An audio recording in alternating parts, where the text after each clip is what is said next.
Ah? Anong gawin mo yun doon ron? Kilawin. Ha? Kilawin. Sarap yan. Kilawin. Pampatigas yan. Ha? Awan. Anong pampatigas ang sinasabi mo nga yun? Patigas ng katawan, hindi na. Yung pa iba kanya isisip mo eh. Iwa ko sa'yo. Ikaw ang naisip ng iba. Sariwa pa yung dilis yan. Sobrang sariwa. Masarap yan. Hilaw. Abo, maraming sibuyas. Pampatigas nga yan ng katawan. Aywan. Oo. Ayun sabi nga nila eh. Oh? Sima ng kalamansi. Kalamansi. Masima ng kalamansi guys. Sarap yan guys. Ng paminta, ng sibuyas, ng luya, ng siling pula. Yeah. Siyempre. Kahang-kahang. Kaya mamayang gabi yan ay pampatigas ng katawan. Iba naman ang iniisip na matigas na ito. Ayok. Katawan? Tawan. Pampatigas ng katawan? Kalukuhan mo.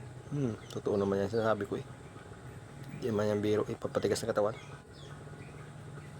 Aling parte ng katawan ng gatigas? Taas. Saan banday? Huwag nga ako. Nahulam ron? Aywan. Kawawa ka naman. Wala kang ulam. Ano ulam mo? Kamay? Tulpon. Ha? Aray, kamay ang ulam. Kawawa naman si Runa, kamay ang ulam guys. Oh, kamay ang ulam niya. Ay. Sarap? Sarap?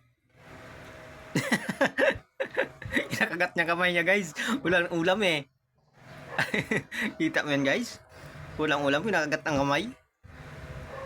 Ang kanong gutom na raw yan. Kinakagat ang kamay na kahit walang ulam. Ng ulam ay taba. Silang ang kakain. Kamay ang ulam guys. Sarap ang kamay. Oh, kinakagat ang kamay guys oh. Abo. Gutom na gutom. Gutom na guys. Kati kamay kinakagat. No, wala nga sa. Tubig. Hindi ka nagbili ilaw eh. Iyati. Nura mo. Rin baka. Baka. Mangga at Matambak. Kagali. mangga at kuan guys. Isa na isang piraso at tuyo. Isang piraso. Isang piraso lang, isang piraso, tatlong pirasong isda. Sarap. Kain na kain. Yung talaga mahirap talaga. Tiis lang talaga sa ulam na Matambaka. May baka pa rin. matambaka. Dili baka. Wala eh, mahirap eh. Hirap. Ayaw mo lang talagang malpas ng pera. Di sa ayaw, mahirap talaga. Sarap. Hindi nga eh.